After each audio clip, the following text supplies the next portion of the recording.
Hey everyone, in this video we will see how to fix tankless water heater keep tripping breaker, wiring overload and reset tips.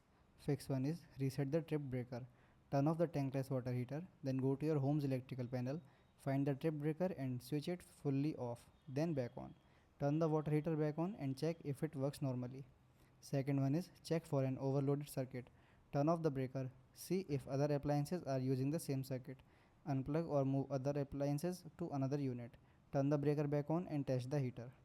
Third one is inspect the wiring. Turn off the power at the breaker, then remove the heater's electrical cover. Then check for loose, burnt or damaged wire.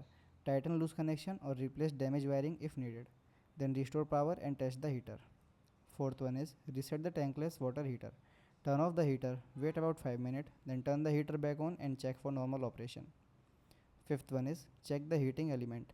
Turn off the power, inspect the heating element for damage, then use a multimeter to test for a short circuit. Then replace any faulty heating element. Thanks for watching.